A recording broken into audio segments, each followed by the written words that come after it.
আলাইকুম, সবাই কেমন আছেন? আলহামদুলিল্লাহ, আপনাদের দোয়া আমি অনেক ভালো আছি। আপনারা নিচে ভালো আছেন, আল্লাহ পাক সবাইকে ভালো রাখবে সেই কামনাই করি।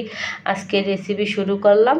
আজকে আমি তিলি বের করেছি ফ্রিজ থেকে, কেটে পরিষ্কার করে নিয়েছি। এখন আমি তিলিকে ভাজবো, এই জন্য আগে মশলা দিয়ে মেখে নেব। দিয়ে দিলাম হলুদ,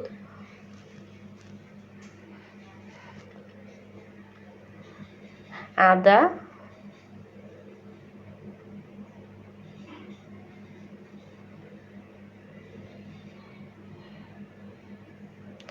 মরিচ বাটা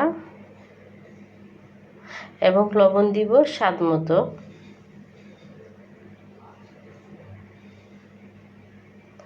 ভালো করে মেখে নিলাম এবং তেলের উপরে ছেড়ে দিলাম ভাজার জন্য।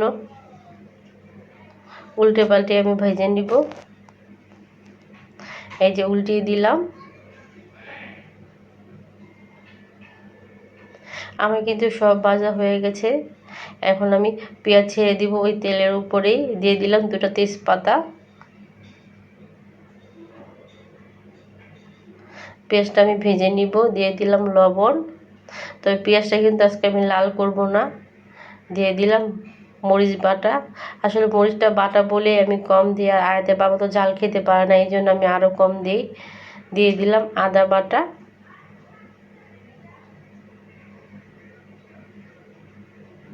হলুদ গুঁড়া,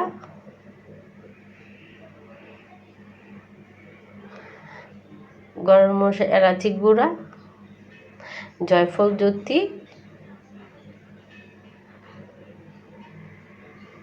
এখন একটু পানি দিয়ে আমি কষিয়ে নিব ভালো করে।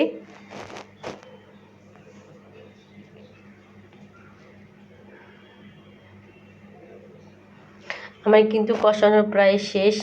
ভালো করে কষিয়ে নিয়েছি এবং তেলের উপরে উঠে চলে এসেছে। এখন আমি দিয়ে দিব তিল্লি। ভালো করে ভুনা ভুনা করে নেব। এই যে একটু পানিও দিয়ে দিলাম। আমার কিন্তু মোটামুটি ভুনা ভুনাটা প্রায় শেষ হয়ে গেছে। তরকারিটা দেখতেও সুন্দর হচ্ছে, তেলও উপরে চলে আসছে।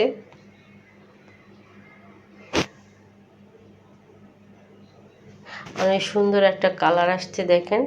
খেতে অনেক ভালো লাগবে নিশ্চয়ই। সবাইকে আসসালামু আলাইকুম। আমার ভিডিওটি দেখার জন্য সবাইকে অনেক অনেক ধন্যবাদ। আল্লাহ হাফেজ।